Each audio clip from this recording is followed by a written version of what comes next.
Okay, good morning friends. അപ്പോൾ ഇന്ന് പുതിയ ടോപ്പിക്കാണ് നമ്മൾ ഇന്ന് എടുക്കാൻ പോകുന്നത്. ഫിനാൻഷ്യൽ അക്കൗണ്ടിങ്ങിൽ ഡിപ്രീസിയേഷൻ എന്ന് പറഞ്ഞ ടോപ്പിക്കാണ്. ഓക്കെ, കേട്ടിട്ടുണ്ടോ? ഡിപ്രീസിയേഷൻ എന്ന് പറഞ്ഞ വാക്ക് എന്താണ്? What is depreciation? അതൊക്കെയാണ് നമ്മളിന്ന് പഠിക്കാൻ പോകുന്നത്. അതിൽ ഫസ്റ്റാണ് വാട്ട് ഈസ് ഡിപ്രീസിയേഷൻ. എന്താണ് ഡിപ്രീസിയേഷൻ എന്ന് പറഞ്ഞാൽ? ഡിപ്രീസിയേഷൻ എന്ന് പറഞ്ഞാൽ ചെറിയ ഒരു വാക്ക്, ഇത് മലയാളത്തിൽ പറയുകയാണെങ്കിൽ തേയ്മാനം അല്ലേ. നമുക്കിപ്പം ബിസിനസ് കോൺസെപ്റ്റിൽ നോക്കുകയാണെങ്കിൽ നമ്മുടെ ബിസിനസ്സിൽ നമ്മളെ ഫിക്സഡ് അസറ്റ്സ് ഉണ്ടാവുമല്ലോ, അതായത് plant and machinery, land and building, അങ്ങനെയുള്ള ഫിക്സഡ് അസറ്റ്സിൻ്റെ മുകളിൽ നമുക്ക് എന്താവും? ഡിപ്രീസിയേഷൻ ഉണ്ടാവും. ഓക്കെ, ഡിപ്രീസിയേഷൻ എന്ന് പറയുന്നത് എന്തായിരിക്കും? ഒരു എക്സ്പെൻസ് ആയിട്ടാണ് ട്രീറ്റ് ചെയ്യുക. ഓക്കെ, ഡിപ്രീസിയേഷൻ എന്ന് പറയുന്നത് എന്തായിരിക്കും? ഒരു എക്സ്പെൻസ് ആയിരിക്കും. എന്തിൻ്റെ മുകളിലാണ് ഡിപ്രീസിയേഷൻ വരുന്നത്? നമുക്ക് ഫിക്സഡ് അസറ്റിൻ്റെ മുകളിൽ. ഫിക്സഡ് അസറ്റ് എന്ന് പറഞ്ഞല്ലോ, plant and machinery, land and building, അങ്ങനെയുള്ള ഐറ്റത്തിൻ്റെ മുകളിൽ ചാർജ് ചെയ്യുന്ന ഒരു എക്സ്പെൻസ് ആണ് ഡിപ്രീസിയേഷൻ എന്ന് പറഞ്ഞാൽ. ഓക്കെ,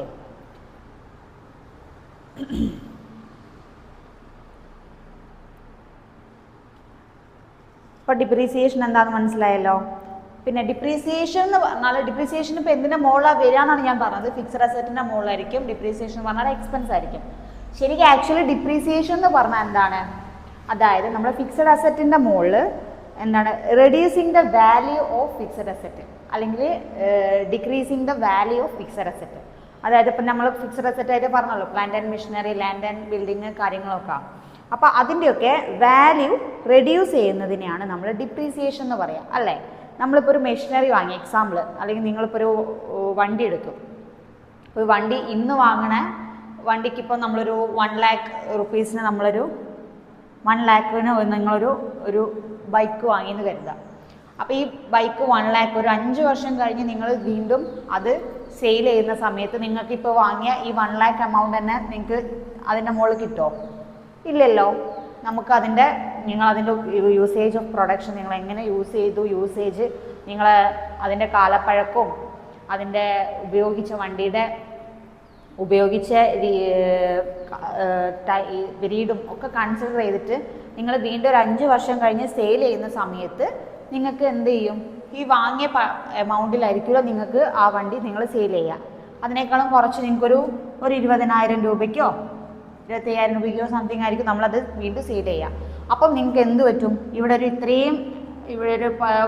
80,000 രൂപ നിങ്ങൾക്കൊരു ലോസേജ് വന്നല്ലോ. അപ്പം അതാണ് നമ്മൾ ഇതിൻ്റെ ഡിപ്രീസിയേഷൻ എന്ന് പറയുന്നത്. 5 വർഷം കൊണ്ട് 5 വർഷത്തിൻ്റെ ഇടയിൽ നിങ്ങൾക്ക് വന്ന ഈ എമൗണ്ട് ഓഫ് ഷോർട്ടേജ് ആണ് നിങ്ങളെ ഡിപ്രീസിയേഷൻ എന്ന് പറയുന്നത്. ഓക്കെ, അപ്പം അതാണ് ഡിപ്രീസിയേഷൻ എന്ന് പറഞ്ഞാൽ. മനസ്സിലായെന്ന് വിചാരിക്കുന്നു. ഡിപ്രീസിയേഷൻ എന്ന് പറഞ്ഞാൽ എന്താണ്? Reducing the value of fixed asset. Fixed അസറ്റിൻ്റെ വാല്യൂ റെഡ്യൂസ് ചെയ്യുന്നതിനെയാണ് നമ്മൾ എന്തെന്ന് പറയുന്നത്? ഡിപ്രീസിയേഷൻ എന്ന് പറയുന്നത്. ഇനി അടുത്ത് നമ്മൾ പറയുന്നത് depreciation and other related concept. ഡിപ്രീസിയേഷനും ഡിപ്രീസിയേഷനെ റിലേറ്റ് ചെയ്ത കുറച്ച് കോൺസെപ്റ്റാണ്. ഏതൊക്കെയാണ്? മെയിൻലി 3 കോൺസെപ്റ്റാണുള്ളത്. അതായത് ഡിപ്രീസിയേഷൻ ആൻഡ് ഡിപ്ലീഷൻ, ഡിപ്രീസിയേഷൻ, ഇവിടെ ഡിപ്രീസിയേഷൻ പറഞ്ഞ് ഇൻവെർട്ടഡ് കോമ കേട്ടോ, depreciation and amortisation, depreciation and obsolescence. ഈ 3 റിലേറ്റഡ് കോൺസെപ്റ്റാണ് നമുക്ക് നോക്കാനുള്ളത്. ഓക്കെ, അതിൽ first one depreciation and depletion. Okay, എന്താണ് ഡിപ്ലീഷൻ എന്ന് പറഞ്ഞാൽ? ഡിപ്ലീഷൻ എന്ന് പറഞ്ഞാൽ decreasing the value of wasting asset. Okay, depreciation എന്ന് പറഞ്ഞാൽ reducing the value of fixed asset ആണെങ്കിൽ ഇതെന്താണ്? വേസ്റ്റിംഗ് അസറ്റിൻ്റെ മുകളിൽ വാല്യൂ റെഡ്യൂസ് ചെയ്യുന്നത്. വേസ്റ്റിംഗ് അസറ്റ് എന്ന് പറഞ്ഞാൽ എന്താ? ഇപ്പം ഓയില്, അതേപോലെ തന്നെ അയേണ്, കോൾ, അതൊക്കെ അല്ലേ നമ്മൾ നാച്ചുറൽ റിസോഴ്സസ്. ഓക്കെ, അതിൻ്റെ വാല്യൂ ഡിക്രീസ് ചെയ്യുന്നതിനെയാണ് നമ്മൾ ഡിപ്ലീഷൻ എന്ന് പറയുന്നത്. ഡിപ്രീസിയേഷൻ ഡിപ്ലീഷൻ എന്ന് പറഞ്ഞാൽ അതാണ്. രണ്ടാമത്തെ നമ്മൾ നോക്കാൻ പോകുന്ന കോൺസെപ്റ്റാണ് depreciation and amortisation. Depreciation and amortisation എന്ന് പറഞ്ഞാൽ എന്താ? Intangible asset. ഓക്കെ, ഇൻടാഞ്ചിബിൾ അസറ്റിൻ്റെ വാല്യൂ ഡിക്രീസ് ചെയ്യുന്നതിനെയാണ് ഡിപ്രീസിയേഷൻ ആൻഡ് അമോർട്ടൈസേഷൻ എന്ന് പറഞ്ഞാൽ. ഇത് എന്തിൻ്റെ മുകളിലൊക്കെയാണ് വാല്യൂ ഡിക്രീസ് ചെയ്യാൻ നോക്കുന്ന ആ ടേമാണ് ഈ ഓരോ ടേം എന്ന് പറയുന്നത്. ഓക്കെ, അമോർട്ടൈസേഷൻ ആണ് ഇൻടാഞ്ചിബിൾ അസറ്റിൻ്റെ വാല്യൂ റെഡ്യൂസ് ചെയ്യുക. ഇൻടാഞ്ചിബിൾ അസറ്റ് എന്ന് പറഞ്ഞാൽ ഗുഡ് വില്, പാറ്റൻറ്റ് കാര്യങ്ങളൊക്കെ. അതായത് ഇപ്പോൾ നമ്മളൊരു എമൗണ്ട് കൊടുത്തിട്ട് നമ്മളൊരു പാറ്റൻറ്റ് വാങ്ങി, ഇത്രയും ഒരു വർഷത്തിൻ്റെ ഡ്യൂറേഷൻ്റെ പീരീഡിൽ നമ്മളത് വാങ്ങിയത്. അപ്പോൾ അത് 1 വർഷം കഴിഞ്ഞ് കഴിഞ്ഞാൽ ആ പാറ്റൻറ്റിൻ്റെ വാല്യൂ എന്താണ്, റെഡ്യൂസ് ചെയ്യും. ഓക്കെ, അപ്പോൾ അതാണ് ഇൻടാഞ്ചിബിൾ അസറ്റ്, അല്ലെങ്കിൽ ഗുഡ് വില് വാങ്ങുക അങ്ങനെയൊക്കെ ചെയ്യുമല്ലോ. അപ്പം അതാണ് എന്തെന്ന് പറയുന്നത്, ഡിപ്രീസിയേഷൻ ആൻഡ് അമോർട്ടൈസേഷൻ എന്ന് പറഞ്ഞാൽ. മൂന്നാമത്തേന്ന് പറഞ്ഞാൽ ഡിപ്രീസിയേഷൻ ആൻഡ് ഒബ്സോളസെൻസ്. ഡിപ്രീസിയേഷൻ ആൻഡ് ഒബ്സോളസെൻസ് എന്ന് പറഞ്ഞാൽ എന്താ, അതായത് ഒബ്സോളസെൻസ് എന്ന് പറഞ്ഞാൽ നമ്മളിപ്പം എക്സിസ്റ്റിംഗ് ഒരു അസറ്റ് ഉണ്ട്. ഇപ്പം നമ്മളെ ബിസിനസ്സിൽ ഒരു അസറ്റ് നമ്മൾ പർച്ചേസ് ചെയ്ത് വെച്ചിട്ടുണ്ട്. അപ്പോൾ അത് കുറച്ച് കഴിയുമ്പോൾ ന്യൂ ടെക്നോളജി പ്രകാരം നമ്മൾ അത് ഒരു പുതിയ അസറ്റ് വാങ്ങാൻ വേണ്ടി അസറ്റ് വാങ്ങിയെന്ന് കരുതാം.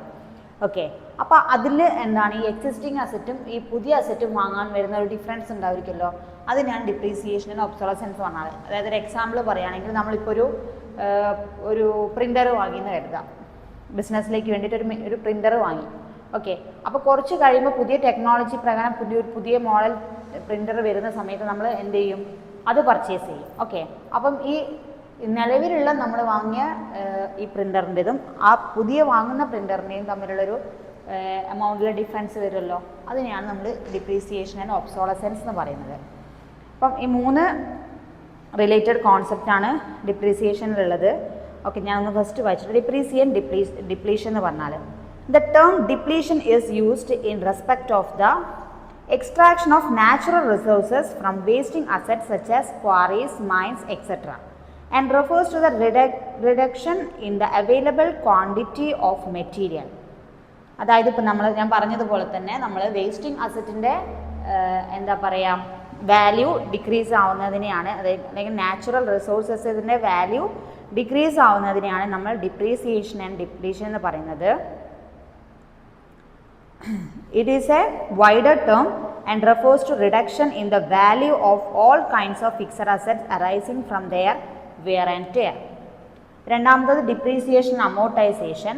അതെന്താണെന്ന് വെച്ചാൽ the term amortization refers to writing off the proportionate value of the intangible assets such as copyrights, patent, goodwill, etc. While depreciation refers to writing off the expired cost of the tangible assets like machinery, furniture, building, etc. Okay, അപ്പോൾ intangible അസറ്റിൻ്റെ മുകളിൽ വരുന്ന depreciation, അതായത് copyright, patent, good വില്ല് അങ്ങനത്തെ ഒക്കെ സാധനങ്ങളില്ലേ, അതിനെയാണ് നമ്മൾ intangible asset എന്ന് പറഞ്ഞത്. അതിൻ്റെ മുകളിൽ വരുന്ന ഡിപ്രീസിയേഷനാണ് ഡിപ്രീസിയേഷൻ ആൻഡ് അമോർട്ടൈസേഷൻ എന്ന് പറയുന്നത്. മൂന്നാമത്തെ ടേമാണ് ഡിപ്രീസിയേഷൻ ആൻഡ് ഒബ്സോളസെൻസ്. അതായത് obsolescence refers to the decrease in usefulness arising on account of the external factors like change in technology, new inventories, changes of style, etc. Thus, it is caused mainly on account of the asset becoming out of date and old fashioned. അതായത് എന്താ, പുതിയ old fashion മാറി new fashion accommodate ചെയ്യുന്ന സമയത്ത്, purchase ചെയ്യുന്ന സമയത്ത് ബിസിനസ്സിൽ വരുന്ന ഓൾഡ് ടെക്നോളജിയും ന്യൂ ടെക്നോളജിയും വാങ്ങാനുള്ള വരുന്ന കോസ്റ്റിൻ്റെ ഡിഫറൻസിനെ മുകളിൽ വരുന്ന ചാർജിനെയാണ് നമ്മൾ ഡിപ്രീസിയേഷൻ ആൻഡ് ഒബ്സോളസെൻസ് എന്ന് പറയുന്നത്.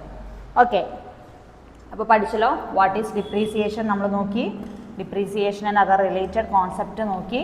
ദെൻ മൂന്നാമത്തത് നമ്മൾ നോക്കാൻ പോകുന്നതാണ് okay causes of depreciation.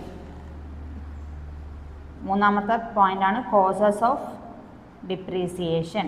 Depreciation വരാനുള്ള കാരണങ്ങളാണ് കോസസ് ഓഫ് ഡിപ്രീസിയേഷൻ എന്ന് പറയുന്നത്. ഓക്കെ, അതിൽ ഫസ്റ്റ് കോസ് എന്ന് പറയുന്നത് എന്താ, wear and tear. Wear and tear എന്ന് പറഞ്ഞാൽ എന്താ, നമ്മളിപ്പോൾ നേരത്തെ പറഞ്ഞതുപോലെ നമുക്ക് കാലപ്പഴക്കം, അതാണ് ശരിക്കും എന്ന് പറഞ്ഞാൽ കാലപ്പഴക്കം കൊണ്ട് വരുന്ന തേയ്മാനം അല്ലേ. നമ്മളിപ്പോൾ എന്താണ് ഒരു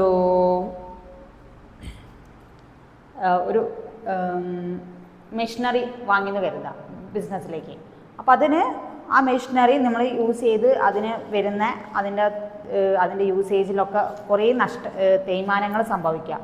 ഓക്കെ, അപ്പം അങ്ങനെ വരുന്ന കാലപ്പഴക്കം കൊണ്ട്, അല്ലേ വരുന്ന നമ്മളിപ്പോൾ ഒരു വണ്ടി വാങ്ങി, അതിനിപ്പോൾ എക്സാമ്പിൾ പറഞ്ഞാൽ നമ്മളൊരു വണ്ടി വാങ്ങി, ആ വണ്ടി വാങ്ങുന്ന സമയത്തുള്ള വിലയായിരിക്കില്ല നമുക്കത് വിൽക്കുന്ന സമയത്ത് കിട്ടുക അല്ലേ. അപ്പോൾ അതിൻ്റെ നമ്മൾ എത്ര അത് യൂസ് ചെയ്തു, അതിൻ്റെ യൂസേജ്, അതിൽ വരുന്ന വണ്ടി തട്ടിപ്പോവുക, അങ്ങനെയൊക്കെ വരുന്ന സമയത്ത്, അല്ലെങ്കിൽ സ്ക്രാച്ച് വരുന്ന സമയത്തൊക്കെ വരുന്ന തേയ്മാനങ്ങളൊക്കെ വരുന്ന സമയത്ത് വരുന്ന നഷ്ടങ്ങൾ, ഇതൊക്കെ അതിനെ ബാധിക്കും. അപ്പം എന്താ പറയുക, നമ്മൾ വാങ്ങിയ ഒരു പ്രോപ്പർട്ടി എന്താ പറയുക പഴകി പോകുന്നതിനെയാണ് ഈ വെയർ ആൻഡ് ടിയർ എന്ന് പറഞ്ഞാൽ ഉദ്ദേശിക്കുന്നത്.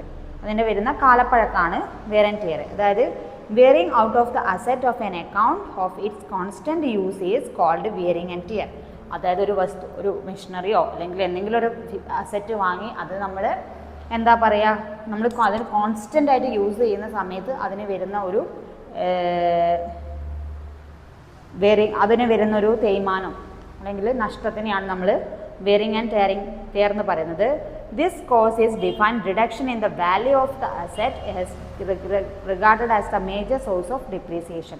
അപ്പോൾ എന്താണ്, ആ പ്രോപ്പർട്ടിക്ക് വരുന്ന ഡാമേജോ അല്ലെങ്കിൽ അതിൻ്റെ നഷ്ടമാണ് നമ്മുടെ ഡിപ്രീസിയേഷൻ്റെ ഒരു മേജർ സോഴ്സായിട്ട് കാണുന്നത്. രണ്ടാമത്തത് lapse of time. Lapse of time എന്ന് പറഞ്ഞാൽ എന്താണ്, certain assets whether used or not become potentially less useful with the passage of time. അതായത് നമ്മളിപ്പോൾ ഒരു അസെറ്റ് വാങ്ങി, ഓക്കെ, ആ അസെറ്റ് വാങ്ങിയിട്ട് നിങ്ങളത് യൂസ് ചെയ്തോ യൂസ് ചെയ്തിട്ടില്ലയോ അതല്ല, അത് ദാറ്റ് ഈസ് ഡസൻ മാറ്റർ. നിങ്ങളത് യൂസ് ചെയ്താലും ശരി യൂസ് ചെയ്തില്ലെങ്കിൽ ശരി അതിനൊരു ടൈം പീരീഡ് ഉണ്ടാവും. ഓക്കെ, ആ ടൈം പീരീഡ് കഴിയുമ്പോൾ അതിൻ്റെ വാല്യൂ ഓട്ടോമാറ്റിക്കലി എന്താവും, റെഡ്യൂസ് ചെയ്യും. അത് മെയിനായിട്ട് വരുന്ന എവിടെയായിരിക്കും, നമ്മൾ ഇൻടാഞ്ചിബിൾ അസറ്റിൻ്റെ മുകളിലായിരിക്കും. അതായത് ഇപ്പോൾ നമ്മളൊരു ഗുഡ് വിൽ അല്ലെങ്കിൽ ഒരു കോപ്പിറൈറ്റ് വാങ്ങി, ഞാൻ നേരത്തെ പറഞ്ഞ പോലെ ഒരു 5 വർഷത്തേക്ക് അല്ലെങ്കിൽ 1 വർഷത്തേക്കുള്ള കാലയളവിൽ നമ്മളൊരു കോപ്പിറൈറ്റ് വാങ്ങിയിട്ട് നമ്മൾ ആ കോപ്പിറൈറ്റ് യൂസ് ചെയ്താലും യൂസ് ചെയ്തില്ലെങ്കിലും അത് എന്ത് ചെയ്യും, 1 വർഷം കഴിഞ്ഞാൽ അതിൻ്റെ വാല്യൂ ഓട്ടോമാറ്റിക്കലി എന്താവും, റെഡ്യൂസ് ആയി പോകും. അപ്പം അങ്ങനെ വരുന്ന എന്താ പറയുക എക്സ്പെൻസാണ് നമുക്ക് എന്തെന്ന് പറയുന്നത്, അതാണ് ഡിപ്രീസിയേഷന്, അത് ഡിപ്രീസിയേഷന് കാരണമാണ്.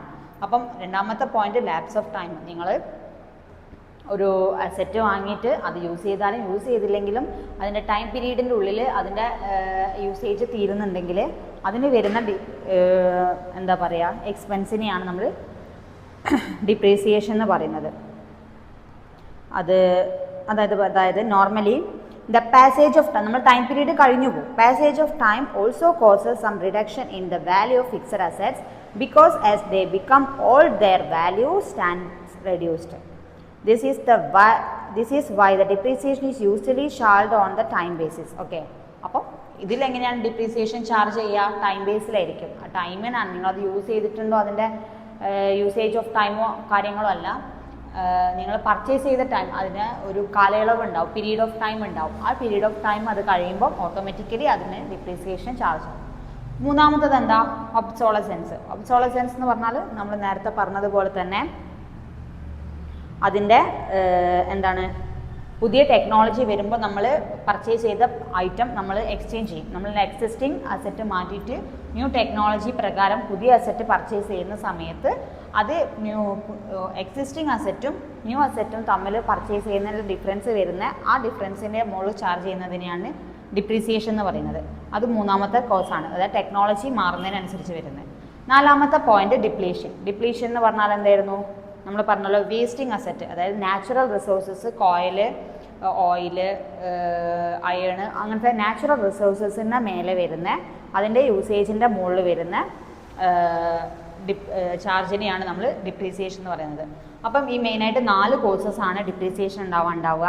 Wear and tear, lapse of time, obsolescence, depletion. ഒബ്സോളസെൻസും ഡിപ്ലീഷനും നമ്മൾ നേരത്തെ മെൻഷൻ ചെയ്തതുപോലെ തന്നെ വെയറും ടെയറും അതുപോലെ ലാപ്സ് ഓഫ് ടൈമും അതിന് ഇമ്പോർട്ടൻ്റ് പോയിൻ്റാണ്.